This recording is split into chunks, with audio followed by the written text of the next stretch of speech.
How you doing, folks? Welcome once again to Junk Dilemmas, an Irvine Welch podcast. My name is Damien Kiley. You will hear the voice of Mr. James King momentarily, but for the moment it's just me. We're going back to the roots of the podcast when it used to be just me. But basically, we did record last week for the first time in a few weeks, really. That was down to a little delay we had with some technical issues and also some ongoing medical issues with myself, basically my fucking back. But yeah, we did record last week, but the recording we did, the first 5 minutes or so, is a little corrupted, so I said I'd just re-record it quickly. So that's what I'm going to do now.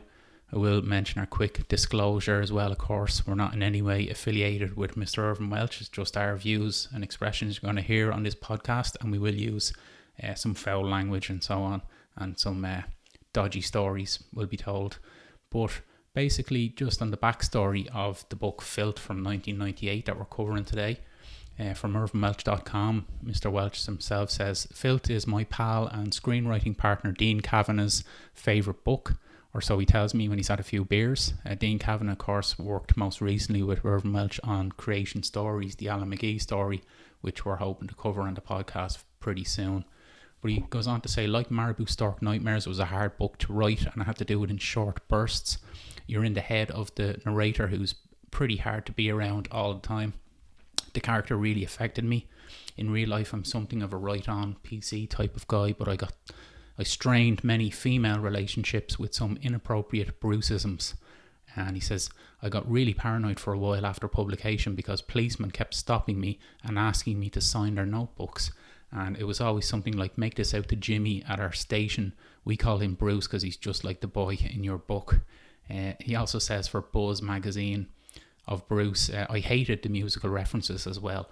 I had to listen to a lot of Michael Saxton to find that character. You know what I mean. That's how I get characters. There are three things: where they stay, who they lay, and what they play. That's all my characters right there. And there is some definitely dodgy music in this book mentioned. It was published, as I say, in 1998 by Jonathan Cape.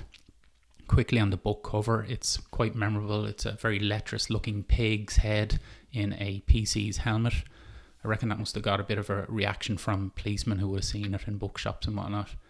There's a quote at the start from the song Woke Up This Morning by Alabama Tree, which of course was famously used as the theme tune to The Sopranos, which started only a year after this book was published, actually.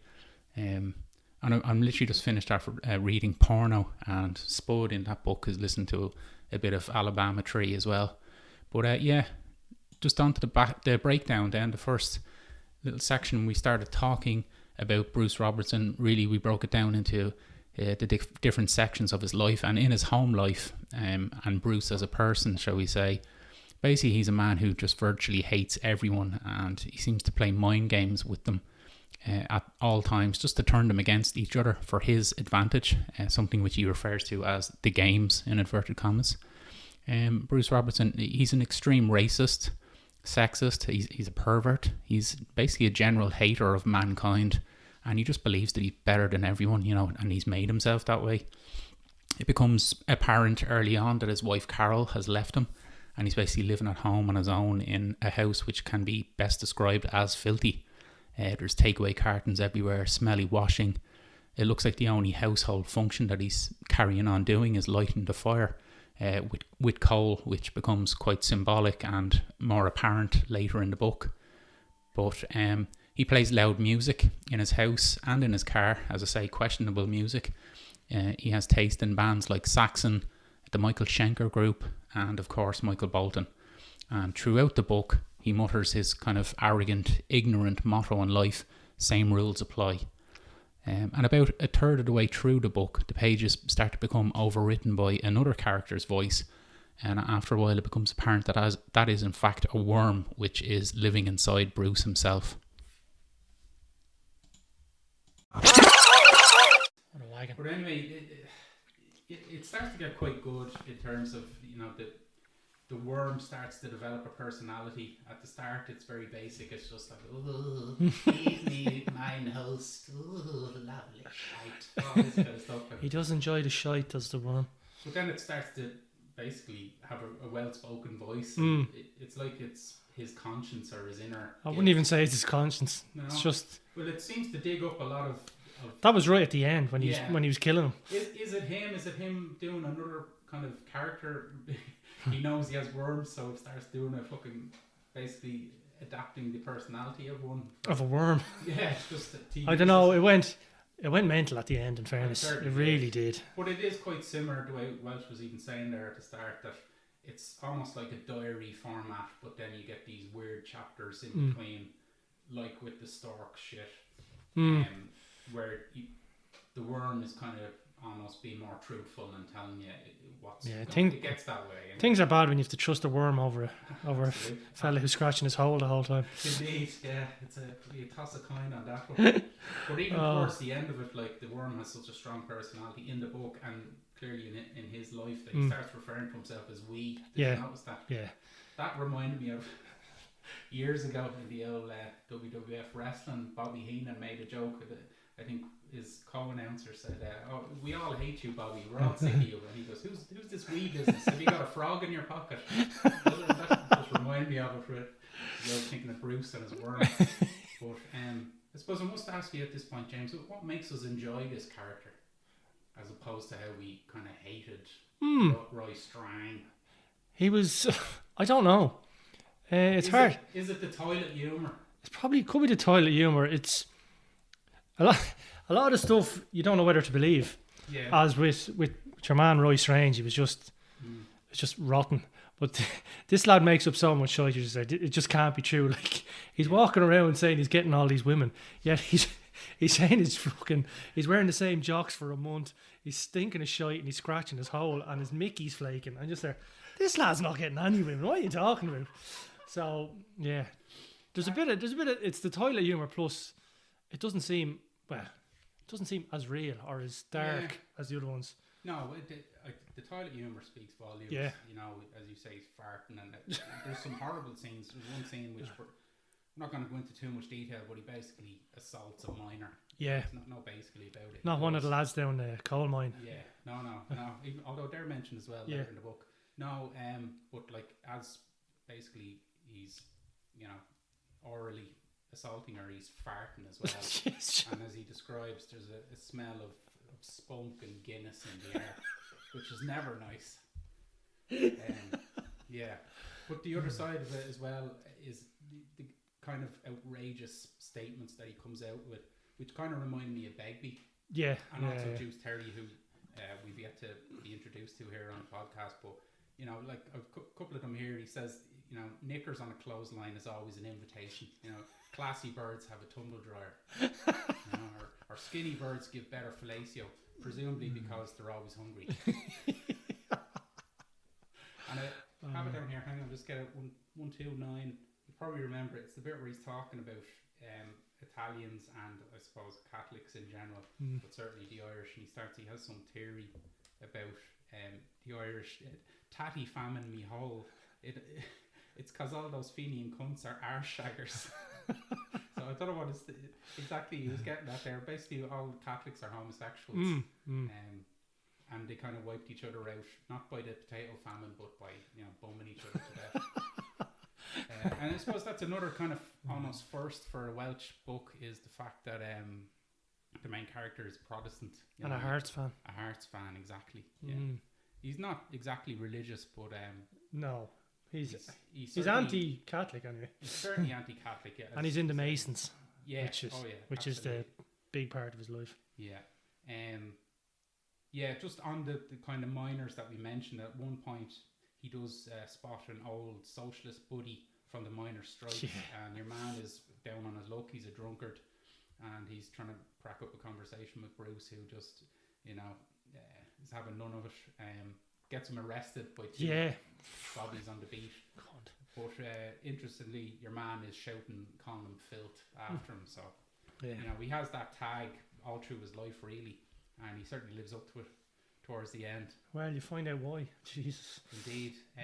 You mentioned his social life there. You may as well cover that. So, he's a member of the Lodge, the Edinburgh Masons, and there's a recounting of one evening where some new recruits were sworn in, and it's one of the pages where it's overwritten by the worms colon. But you can make out some of the dialogue or the talking underneath. And it involves something with KY jelly disturbingly. So I'm kind of glad that it was possibly blocked out. Yeah. Well, unfortunately, your man didn't get it blocked out by the sound. No, indeed. But his best mate, if you can call him, well, from the Masons. What he does to this poor fucker. Yes. Clifford Blades. Oh God, Bladesy. Poor Bladesy, yeah. So where to start with him? Jesus, he was. He's played brilliantly in the film, which we will get to on the next episode, but by Eddie Marson. But yeah, Bladesy, he's in a strange marriage for starters. He's a harmless fella. Completely harmless. Yeah. He strikes up a friendship with Brucey, and Brucey actually doesn't mind him, but then goes out of his way to destroy his whole life. So, and I mean destroy it now, not just for his own amusement. Yeah. Like, at the start, you could argue it was just to basically get in his wife's knickers, but he goes beyond that, of course. So he starts making. Is he introduced to the wife first, or does he just start making the calls first? I think he makes the calls. Isn't it? I can't remember. But basically, he your man's giving out. Bladesy's giving out that he mightn't be able to go to Amsterdam. Yeah. So this is sort of his concocts this plan to fucking start harassing his wife, so he'll be allowed to go. That's what it is. Yeah. Okay, So he. I can't remember how he gets inspired by it, but he starts ringing her up and making obscene phone calls, but in the voice of Frank Sidebottom. Yeah. And even when I remember reading this first, and it had been probably 10 years since Frank Sidebottom was famous, but you did a good impression of Freddie Royal on the last book episode. He was kind of a mixture of Jimmy Savile and Fred West, but you can certainly picture Frank Sidebottom as a sexual deviant. Absolutely, with that head like that. Yeah. There's one bit where he says, "Ooh, Bunty, I hear you like it up the bum." But he just starts bullying Bladesy. He basically hates him. He abuses him in Manchester. But that's the Amsterdam. thing. He doesn't even hate him. No, he just. true. But he's just he's a horrible cunt. Just abuse him. He smashes his glasses in Amsterdam so he can't see. Yeah. And assaults him, but then they're both drunk. So when they come to in the morning, he twists it and says it was Bladesy that attacked him. And Bladesy agrees or accepts that. And can't remember. Is totally apologetic. On that trip, actually, there was a funny bit where someone on the plane annoyed him, and he ends up setting him up as a fucking pedo. Yeah, well, he accuses two other people of being pedos and gets your man to kind of make a citizen's arrest. Yeah. Oh my God. And then just runs after he has enjoyed the hilarity of it. Okay, now. While they're in Amsterdam, he's just there. Basically, that's the only time we're certain that he got his hold, because he was paying for it, and he seems to blow quite a few thousand on everything. Porn, films, and he saves up for the whole year. This is his big blowout for the year. Literally. So he goes over and trying all these different prostitutes and all sorts of fucking shit. Yeah, it's. He gets the shit kicked out of him though in this one. He does, yeah. He just. I suppose this is the one time where he, in a sick way, shows a bit of balls, where he's not afraid to step up to this gang of Scousers who were over there. But he mentions, the Hillsborough disaster, and I don't know if he stood up to him. He was just being a prick, I think. Oh, he was being a prick, but he was arrogant enough to think. Well, I suppose he's used to having so much power. Of course, yeah. The old badge, but it doesn't work when you're in a different country. Definitely not. But as you say, he gets a bit of a shit kicking for it. But yeah, it spirals then without Bladesy. He's drafted Bruce in to give advice, marriage advice, and to help with catch this heavy breeder. Well, Bruce just wants to ride the Mrs. Bunty. And certainly succeeds towards the end of the book. And then, I don't know whether he purposely sets it up or it just kind of falls on his lap, but Bunty comes to his house and sees some Frank... he leaves... He set it up. No, it was a big setup. So he got Bladesy to leave a message on his phone in a Frank Sidebottom In a Frank, voice. So he set him up. Yeah. And then accidentally played it in front of Bunty. Yeah, so that's the bit where it did look like he wasn't even sure he was playing it in front of her. He was just fucking out of it. He definitely knew what he was doing, the cunt. But he has his own video collection, which he shows her, saying that it was Bladesies that he was just keeping. Yeah. Including one entitled Vibrator Massacre. So, that's the end of the straw for Bunty. The end of the straw? The end of the line. Straw that broke the lion's back. Indeed. And basically Bladesy ends the book in prison. Yeah, for something he never done. Indeed. But how long is he going to stay in prison, do you think? Like, it couldn't be that long. He was only... Well, Bunty's certainly out the door, right? Yeah. And she's fallen all over Bruce, as there appears to be a few women doing that throughout the book. I mean, we'll get to his love life in a little while. But I think we go back just to his working life, if you don't mind. Yeah, a team throughout the whole lot. He's going for this... was a superintendent job. Yeah. And that's fully basically convinced he's going to get it. Yeah, he's definitely going to get it. But he goes about taking out all the opposition. Who he thinks is the opposition. Yeah. Throughout the book, but doesn't work out well in the end. In fairness, no, definitely not. Yeah, as you say, how he's even gotten in contention for this job is a wonder, because he seems to spend his whole day in work just scratching his arse in the toilet, wanking in the toilet, writing, drinking points, going out. Yeah, there's a bar underneath the There's bars everywhere. Yeah, just going around drink driving and eating fucking absolute shite. Greasy food, just ridiculous diet. But in work, he's given. It starts off. There's a murder of a black man. Yeah, actually, that's the first kind of chapter. It's a real eye opener, because it's something totally different to what you're used to. Yeah. It's basically does start a murder mystery, so where this unknown assailant has basically smashes the head in of a black fellow with a hammer. Yeah. It's a good opener in terms, as I say, completely new. But so that's the case that they're working on. They don't make much progress on, because Bruce, Bruce is heading it up. Yeah, well, he gets taken off him after a while by Drummond, who's the woman in the office. But then he gets it back, and it's Jesus. Well, at that stage, it doesn't really matter. But no. I suppose the team becomes evident towards the end. I did have a bit of a suspicion. Well, did he have something to do with it? Because he was like this big job was coming up. He really wanted it, but he had no interest in solving this big crime at all. Definitely not. The team with the black fella, there was racism then obviously in the workplace, and then they're involved with this Lothian forum on racial equality, and obviously he doesn't even want to go to this. No, and he doesn't. No, he doesn't. He gets away with not going in. But as you say, he's just turning everyone against each other and ruining their chances. There's one guy that he sets up as framing him as being homosexual, which obviously isn't a crime in itself, but in this male-dominated workplace in the when was it? 90s, early 90s. Yeah, So, well, it's certainly this guy Peter Inglis, who he basically pays a rent boy to pretend he knows him when they're out at their Christmas do. Oh yeah, and that's kind of Peter Inglis out of running, like the chief Bob Toyle says so. That's it. Peter gone. That's gone. Boom. He's turning two other lads against each other. Yeah, the old lad and the young lad. Yeah, so the young lad, Ray Lennox, is kind of his sidekick, and he is a wanker in this book as well. He's snorting coke to beat the band with Bruce all the time. He takes part in robbing an old lady for fucking nothing. Doesn't even rob anything valuable, just robs this sentimental ornament. That was just Bruce who robbed it, wasn't it? Yeah, but no, he knew about Ray Lennox but it was just Bruce robbing it. I know, yeah. But he's also there. He's kind of present when Bruce is doing a lot of this shit and doesn't fucking stop him. Like he's there when that underage girl is being assaulted. No, I don't think it was him. He's in the. Was it not? Did you not head off with another fella?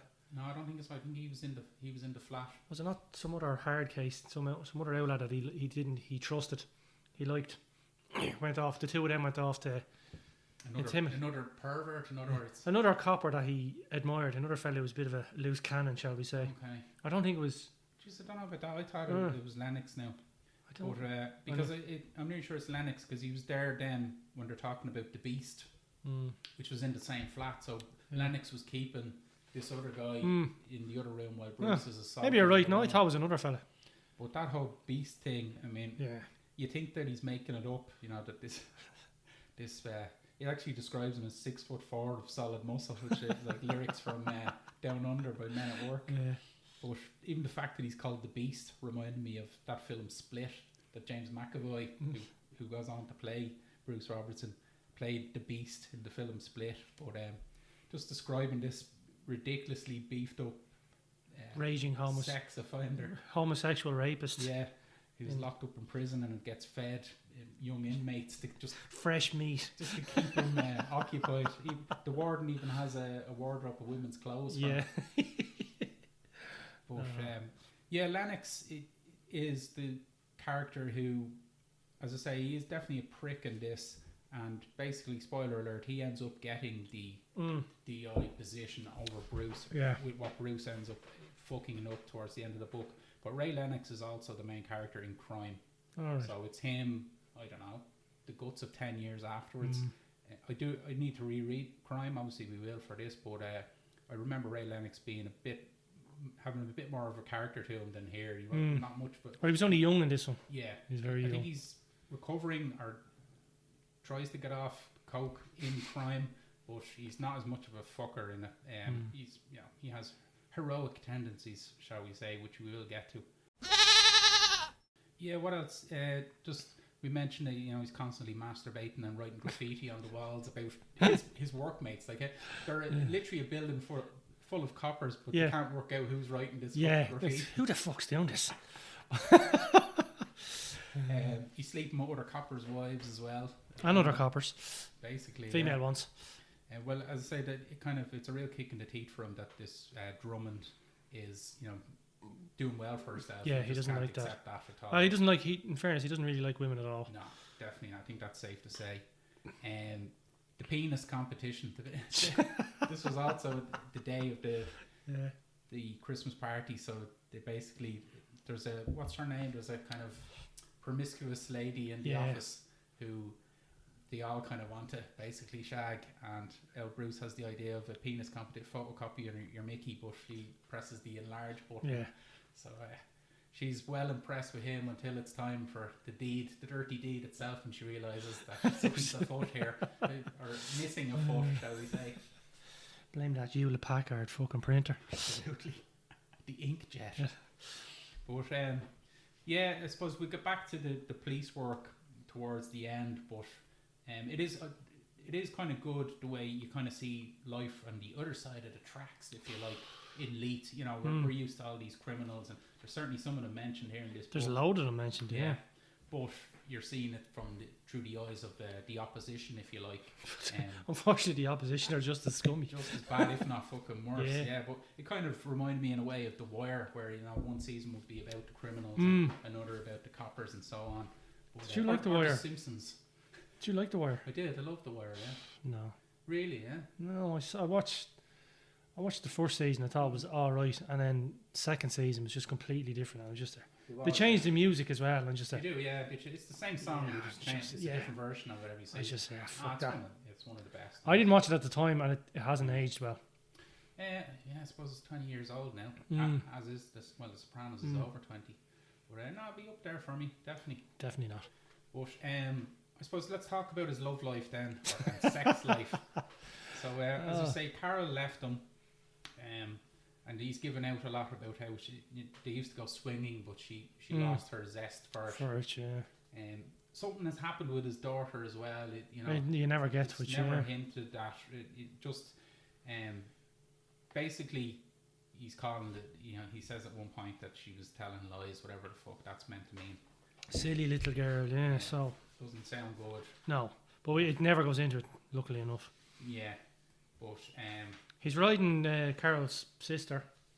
That's one of them. He is, yeah, stringing her along. There's actually a kind of incredibly cruel scene towards the end where she reveals that she's got cancer. Yeah, and he literally runs away. He runs away. At first, he kind of, for a second or two, pretends he's kind of going to comfort her. And then he literally runs away, and she's chasing him.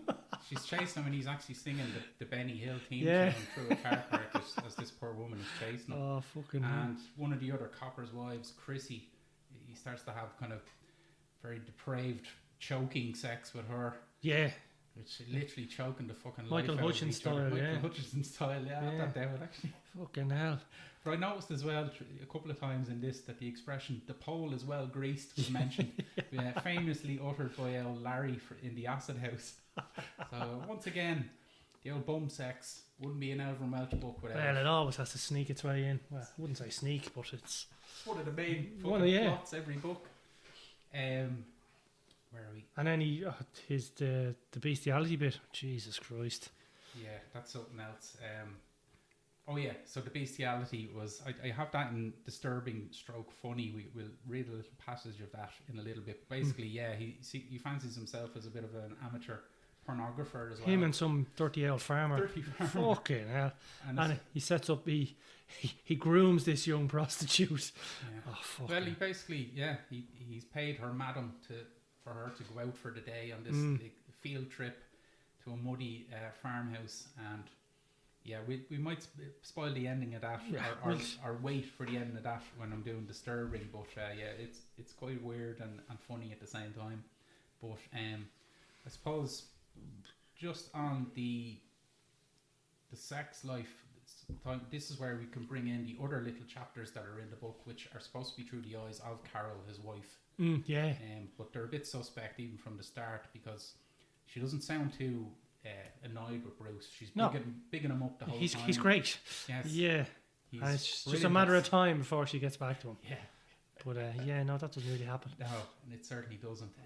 Yeah, she's just going on about how great he is in bed, how great he is. Basically, nothing's ever his fault. No. I think it's her, that inverted commas, who says that the child was, their daughter was telling lies. Yeah. But they're small enough chapters that she's in, but then it accumulates with a big chapter where it's basically revealed that Carol is Bruce dressed up in drag. Yeah. Just very... what do we have? Yeah, Carol was out in the town. There's one bit where the font changes from the way it was for the Carol chapters into Bruce's chapters, and it's at that, like, it's basically in one sentence almost, and that's when you realise, oh, this has been Bruce all along. So basically, I don't know, would you call it schizophrenia or multiple personalities? Fucking lunatic. Absolute fucking lunatic. Yeah, definitely. But yeah, I suppose we'll tie in with that point, with kind of the backstory that the worm starts revealing. So the worm's chapters get more and more in depth, but towards the end they start talking about the fact that his childhood, telling the truth, yeah. Well, actually, he had quite a childhood, disaster after disaster. Well, yeah, some of the worst luck known to man, if you could call it that. But was it bad luck? Well, it starts off where the worm is saying that, you know, his father, or the man who brought him up, was kind of used to stare at Bruce like he was, you know, the omen or whatever. Yeah. So you find out that later on why, but yeah. Well, you wonder, is it like chicken and egg situation? Like, was Bruce born evil, or was he made that way by the way his father used to treat him? His father used to make him eat coal. But this was after he killed his brother. Yeah. So that's a weird. So there was a big, massive pile of coal in one of these miners. Yeah, one of these fucking slag mounds, and they climbed up the top, and he got up before his older brother for once. Yeah. And then the older brother went to. Is it older or younger brother? I think he's younger. Is he younger? I think so. Yeah, younger, tries to push him off, but Bruce fucks him down, and all the coal, like an avalanche, comes in, and he dies basically. Yeah, basically. And obviously that's not going to go down well with the father. No. But it's revealed then that he wasn't even his real father. Yeah. Oh, yeah. He was. Yeah, it was his younger brother. Yeah. But the father as well is calling him Filth. I think he has to go and live with his grandmother then. So. Yeah. Well, there is reasons behind that. In fairness, he was the. Would we say is what, like, how he came about? Oh yeah, absolutely. Yeah, he was no spoilers here. Basically, you shouldn't be listening to this if you haven't read the book. Yeah, no, he's the result of a rape. His mother was raped by one of the most evil. The Beast. The Beast, yeah. At the time in Edinburgh, and because they were Catholic, the priest told her not to get rid of the child. So Bruce was born from a filthy rapist. Absolutely, and that's why the father. And then when he was 5 or 6 years old, he killed his younger brother. Yeah. So it's not going to go down well. And then when he was what age was he then? About 14. Yeah. And he was off with the girlfriend, and she gets fucking. Yeah, that was a bridge too far for me. Now. Struck by lightning. Don't get me wrong, it's certainly a good way to build up why Bruce might be a bit, short, a few sandwiches short of a picnic, and have a chip on his shoulder about life and whatnot. But yeah, the fact that he finds this girl, they make a point of saying that he's the perfect gentleman, with her, more so than any of the other schoolboys would have been. But yeah, she gets hit by lightning. And dies. On a So fucking golf course. he goes downhill after that, obviously, Bruce, and gets out of the town, makes a man of himself and becomes a copper, but then turns on the people who brought him up. Yeah. He seems to have had a fascination with feces and urine from an early age though as well. The grandmother used to leave lumps of shite under the kitchen table and blame it on the cat. Yeah, he pissed all. He just pissed in a certain part of the fucking the mat, didn't he? Yeah, the whole time. It just built up over a period, and the grandmother thought it was the cat. Yeah, fucking. So yeah, it's a fucked up backstory, and there's no two ways about it. Possibly more dark and fucked up than even Roy Strange or Strang. But back up to kind of the present time with Bruce as Carol. Towards the end of the book, she's out on the town in drag and gets grabbed by a gang of fellas, and we learn that that's none other than Lexo, Ghosty, and I think Dempsey's there as well. No mention of Makepeace. But basically the lads, the rapists from, or certainly some of them from Marabou Stork. Yeah. And it sounds like they've had a couple of run-ins from Carol. There was two girls with them as well, who were witnesses to this black guy leaving the club, who Bruce himself had interviewed, and they recognised them, but they didn't know exactly how. But then they obviously recognise him when he comes out of the club here in drag. So he's kind of, you know, he's in a bad way. He's definitely in a bad way. You know, personality-wise, he doesn't know who he is at this stage. But he goes along with them, and obviously they have evil intentions for him. They bring him to the same area, same building, I think, as to where the black guy. Yeah. Effin Worry was the black guy's name, by the way. And yeah, Ghosty kind of says he'll look after Bruce. He's gonna rape him. But yeah, he calls it a square go, but he's going to rape him. Yeah. But it must have been a comical sight. This man in drag fucking then suddenly fighting back, and I think he bites him. Does he? He bites his face, and then basically he throws him off. Fucks him out the window. Yeah. Was his face he bit? I think it was. It was either his face or his ear. Yeah. He took a big chunk of whatever it was. But they had a bit of an old smooch beforehand. Yeah, it was a weird scene. Very weird. But he throws him out and then fucking falls out himself. Is hanging off it. Well, I think he tries to escape. Isn't they set the place on fire. Because Lexo and the other lads are on the other side, locked out of the room. So he has to escape down a drain pipe, but he falls onto a bit of shrubbery and is kind of knocked for six. And then the other coppers toil and come find him in the state he was. And that's where he kind of has scuppered his chances of any promotion after that. Surprisingly, he's kind of ruined after that. And for the last kind of chapter of the book, he's just kind of wandering around like a homeless person in his filthy clothes. Even filthier, drinking purple tenants, wandering the streets. And it's at that point then that it is revealed that he had killed this guy, Effin Worley, dressed as Carol, purely because the real Carol had left him for a black man. Or was it just a one-night stand? I can't remember. Well, possibly it was only a one-night stand, but it certainly had a lasting impression on Bruce. He didn't like that. So it's not actually revealed whether Effin Worley is the same black man or not. Yeah, probably this wouldn't matter to Bruce. No. He's just out in a nightclub in drag. And I think it mentions that Lexo and Co were in the same club and kind of, you know, witnessed something, but then Bruce left with the black man, and then obviously the black man ended up dead. But it ends then with him phoning Carol and saying he's finally going to grant her a divorce if she comes around. This is horrible. This really is fucking horrible, disgusting at the end, Just fucking weird. So he basically has a noose around his neck, ready to jump out of the attic, hanging himself as soon as she arrives. So it must be some rope where he goes through the banisters and greets her then at the front door or whatever. But he's wearing a shirt that says "It's all your fault," written in feces or blood or something, spunk. And it's weird. This is the one thing that there's two things I always remembered from when I first read this. One was when he was out without Bladesy and they picked up two women. And was it Bladesy or one of the other coppers? But he's already had a feed of curry, and because he has this fucking massive worm, or a couple of worms actually. Yeah, he was two at that time. There's one, the self, and the other. The other is the one that kind of survives towards the end. But he's so fucking. Basically, the worm's eating all the food, so he wants to bring the ladies for another curry, and your man who's with him, whether it was Bladesy or the other guy, says, fucking hell, Bruce, you just had one. And he's like, no, let's go for another bum burner, he says. But here at the end, this is the other thing that you just could not forget if you'd read this book. So he hangs himself, but just as he does, he realises that his wife Carol has brought their daughter with her to come in, and she witnesses this as well. And she witnesses it first. Yeah, and he's trying to stop himself, but it's too late. He's hung himself, and he empties his bowels, and the worm is kind of vanquished along with the contents of his bowels. And the worm hears the child screaming. Yeah, and that's a pretty fucked up ending to a book. There's no two ways about it. Fuck yeah.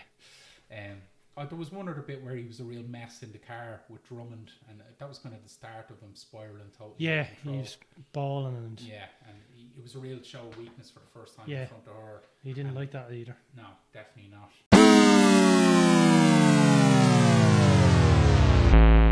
But yeah, that's kind of the book. We can talk, if you want, quickly about a bit of favourite writing. Jesus. So I have some good ones here, quickly. Page 91. It's just around the time of the kind of Guinness and Spunk stuff in the flat, and interrogating this young fella and kind of telling him how the beast is going to bugger him in jail. And he's saying, we're enjoying the twisted but undeniable sexuality which is part and parcel of complete dominance over another human being. This is one of the things which makes police work such a satisfying career. So, fucking some piece of work. 253, why he likes bad things. Yeah, this is a good one. So he's with someone, I think it's Drummond, said, Bruce, why is it that you savour everything bad that happens to others? I think about it for a second or two. It stems from a belief that there's only a finite number of bad things that can happen in the world at any given time. So if they're happening to someone else, they ain't happening to me. I'll give you one to read now in a sec, James. That's brilliant. I know there's a good one. I'd like you to do the one about him scratching his hole, actually. Which one? He's constantly at himself. And his flannels. He keeps talking about flannels. You can get at least 2-3 days out of a good pair 2-3 of flannels. fucking weeks. And he's just there and sniffing them, and he says, they do another day. This is one from page 262, and it's actually the worm, but it's a pretty good description of the kind of fucking sad state of affairs that Bruce is in. He says, your desperate sneering and mocking only illustrates how high the price has been and how fully it has been paid. The price is your soul. You came to lose this soul. You came not to feel. Your life, your circumstances, and your job demanded that price. Frightened that you wouldn't cast a shadow when you faced the sun, you stopped looking up at it. I like that. Is that Oasis lyrics? It's a bit like one, alright, isn't it? Cast no shadow. Indeed. Or staring at the sun with the seahorses. Yeah. This is obviously where they're doing the murder investigation. And he says, all I can think about is that boy's skull, bashed in, the way his head was caved in and how it wasn't like a head at all, just like a broken, silly puppet face.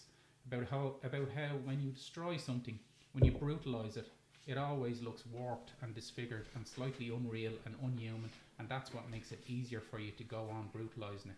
Go on fucking it and hurting it and mashing it until you've destroyed it completely, proving that destruction is natural in the human spirit, that nature has devices to enable us to destroy, to make it easier for us, a way of making righteous people who want to act, do things without the fear of consequence, a way of making us less than human as we break the laws. I think that's another little chapter or passage that sums him up. A little insight into him, yeah, the way he's he's a fucked up man. Indeed. With fucked up outlooks. We'll just do a couple of disturbing ones. Oh, Jesus Christ. This is he's describing a particular itch he has this day, as he has a massive rash around his whole undercarriage region. Anyway, it's getting really fucking itchy today, and I shift my weight onto one buttock and clawed my arse through my shiny black flannels. I need a proper fucking laundry service. That's what I need. It's no good. I stick it out until we get to High Street, where I stop the car at Hunter Square and go to the public bogs. I need a good claw. I whip everything down and remove the dampness from around my arse with toilet paper. Then I scratch like fuck, but it stings as the grease from the bacon roll, I realise, is still under my nails. I claw and claw, feeling a delicious liberation as the wound tears and pulsates. I see the blood on my fingers. I wedge some toilet roll between the cheeks of my arse in order to stop them from rubbing together and creating the friction which causes the tissue to itch. My balls are not too bad. I get back up without bothering to wash my hands. Absolutely. Why bother after that? But like this passages like this all the way through it, where he's just reefing the hole in the arse off himself. Yeah, it gets progressively worse. There's no doubt about it. I'd say that worm felt bad coming through his horrible arse cheeks as well. Yeah. Do you want to do the other one about the dog porn? Oh Jesus! Do you want me to do that? Yeah, sure. Work away. So this is the one where he heads out with the prostitute to an old mate of his, an amateur film director, farmer dude called Hector, and so there's himself, Hector on the camera, and Bruce is supposed to be the he's kind of like a director, yeah, boom holder, yeah, and indeed, and there's a dog, so Hector pulls the dog over to Claire and lets him have a good sniff of her. Then he starts pulling the dog's cock. At the same time, he's massaging his own through his trousers while staring at Claire. The dog's tongue is hanging out and his pink cock shoots out like a plastic attachment on a toy. That Darth Vader lance in Toys R Us. Hector starts the Ghetto Blaster, which plays the Archer's theme tune. That was his idea. He points the yelping dog at Claire, restraining it by the collar. Then he lets go. The animal ignores her completely, springing at me and attaching itself to my leg, thrusting ferociously. Get that fucking thing off me, I shout, trying to push it away. But the bastard's nostrils flare and a low growl comes from its throat. I stagger backwards, knocking over the tripod and camera. Hector grabs the dog and pulls it off me, by which time my C&A's trousers are covered in canine spunk. Fucking... But that scene goes on and they go for a take two and the dog fucking tries to rape him again. It's fucking... Ruins his day, ruins his flannels. It's covered in muck and dog spunk. Oh, Jesus Christ. He doesn't even... The prostitute ends up just staying with the farmer. Yeah, she likes the farmer. Yeah. And Bruce has to head off. No wonder she likes the farmer. At least he's possibly washed himself that year. He's dog spunk free, although he did wank the dog off. Indeed. More Jesus than once, Christ. Yeah. But yeah, that's disturbing. Going to do connecting lines. Let's do a connecting line or two. So yeah, as you said, there's quite a few in this book. There's a lot. I'd say there's the most in this one, isn't there? Yeah. Possibly Glue. So far, yeah. So far, definitely. Yeah. But basically, he spots Begbie in a pub. Now, he does say that from a distance it may have been Begbie, or it may have been Frank Begbie, or it could have been his brother Joe. Yeah. No, but there's a lot of mention of Begbie. Oh, there is, yeah. A lot of mention. There's one bit where he said he's in the cop shop, and there's one expression I remember him saying that he was happier than a Begbie in a jewellery store. Yeah, he gets mentioned a lot. So obviously this is the connection. Actually, in Skag Boys, which comes out a long time afterwards, but is set before Trainspotting, Bruce himself is in Skag Boys and he arrests Renton and another character, Keysbo, for stealing a piggy bank. So a little Easter egg there for sure, the fact that it was a piggy bank as well. But yeah, he has a connection. They're all interconnected around this Leith area for sure. Lexo was obviously in it. He was a big part of Marbu Stork. Ghosty. Another Ghosty was in Marbu Stork and is more of a main character in this as he attempts to rape Bruce. The rape from Marbu Stork is mentioned as well. Yeah, the lawyer who gets them off. Yes. His daughter is the one who gets raped by Bruce. Conrad Donaldson, yeah. QC. So there's one scene just before the rape scene by Bruce where your man Donaldson was actually taking the piss out of Bruce in the cop shop. Yeah. You know, look at this is one of the few people that gets to look down their nose at him in his copper position. So he got his revenge, if you could call it that. I'm pretty sure this is mentioned in Glue as well, that like the rape and the Conrad Donaldson is mentioned as well. Spud, Swanee, Sick Boy, Juice Terry, they're all mentioned. Suppose mentioned in every book, I think. Yeah. But all these lads have been brought in by the law at some stage, so it makes sense that they would have been mentioned, and El Post Alec Connolly, who you've yet to be introduced to from Glue, quite a character as well. He's mentioned here as being involved in a funny story involving a prostitute's a madam from what do you call those places? Knock and Chop. Yes, based on a real one apparently, a real madam. I don't know if they use her real name, but I did hear that it was based on a real character from the area. But was it involving a politician who was basically left in the nip around the town square or something, roaming around? He was off his head. Yeah, but they got Post Alec to involved in breaking in somewhere for it. But yeah, there's a lot of characters mentioned here. I think there is more in Glue. I don't think there's any Glue and porno. They just totally intertwine at one point. But yeah, that's Connected Lines. Do you want to do overall thoughts? Yeah. What about the neighbour? You never mentioned the neighbour. Did we not? The footballer. Oh yeah, not that much to mention really. You hated him as well though. Yeah, he certainly did. I forgot about him. What's his name? Tom Sternock or something. Yeah, I now that you mention it, I think I looked him up wondering was he a real footballer. But no, maybe there was a bit too much incriminating stuff in there about him. Oh, he just sounded like a boring bastard who wasn't very well liked in the game because he certainly wasn't. Nobody came to his testimonial. Yeah. I can't remember if maybe he didn't make my final cut when I was filtering these notes. But he certainly put up with a lot of shite next door to Bruce playing his Saxon and Michael Schenker group music. All weird hours. He couldn't sleep, poor old Bruce as well. No, and fucking women choking him to death in the sitting room. I'm sure the neighbour had something to say about that. The comings and goings, as it were. But if you want to say what you thought of overall about it. It was mad. It was a weird one. It was basically like a peep show situation where it was just his thoughts for, I'd say, nearly over 3/4 of it. It was just rambling on his life, scratching his hole. I do like that though. Yeah, no, that was kind of diary format books. Yeah, no, I didn't mind that. It was going on like that, but then suddenly it just it sort of exploded right at the end, and it was like I thought there was all too much at the end. For like I said, over 3/4 of the book was just him rambling along, just laughing at him fucking farting and shiting and scratching his hole, and then suddenly all this, like, from out of nowhere as well, he sort of he lost it within the space of like a chapter or two, and then suddenly he's hanging out of a fucking window dressed in drag after biting someone's face off, and you're just like, what the fuck happened there? Like, and like even those chapters weren't really long. It was just like boom, there you go, and then you're sort of dealing with the after effects of it. Yeah, I think it was always meant to be a downward spiral right from the get-go. I mean, there's only for so long. Well, I'm sure these real life coppers that he's supposedly based on, or at least reminds people of, probably get away with this shit all their life. But I mean, he was burning the candle at both ends, both drug abuse wise and just fucking drink. He was mad into the drink as well.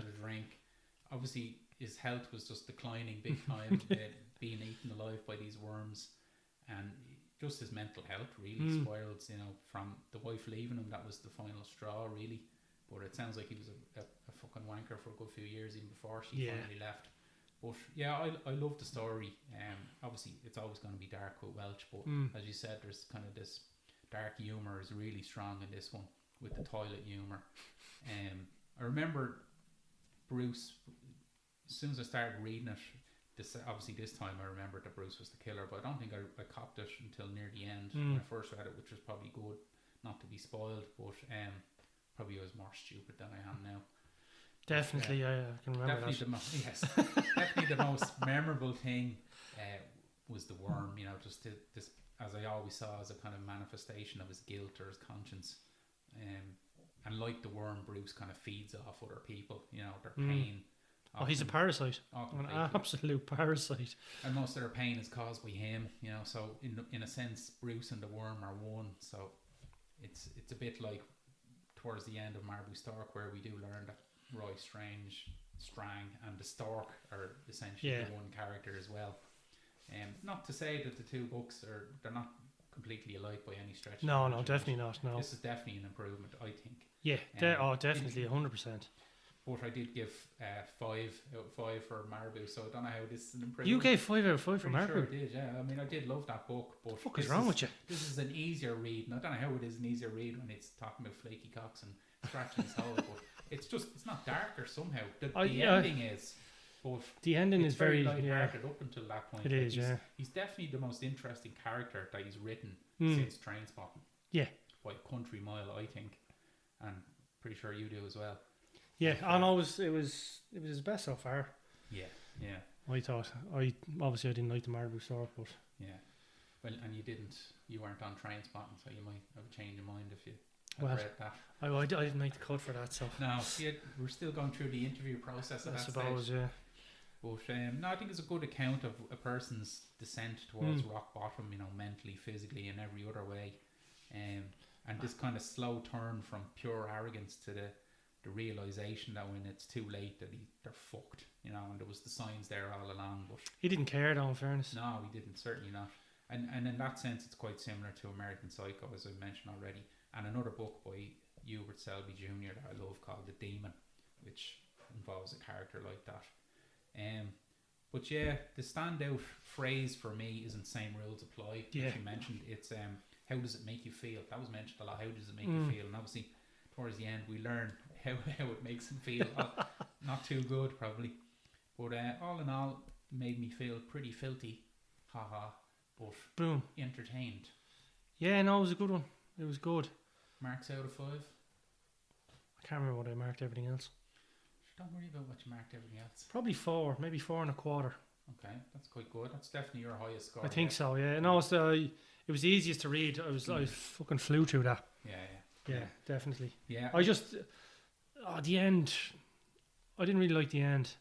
Not that I wanted a happy ending or anything. I just thought they could have either dragged out the end a bit more and sort of built it up a bit, but it just sort of hit you, boom, and then it was the after of it. So but as I say, it is a shocking and memorable ending. There's no doubt about it. But he was never going to have a happy ending. I don't think.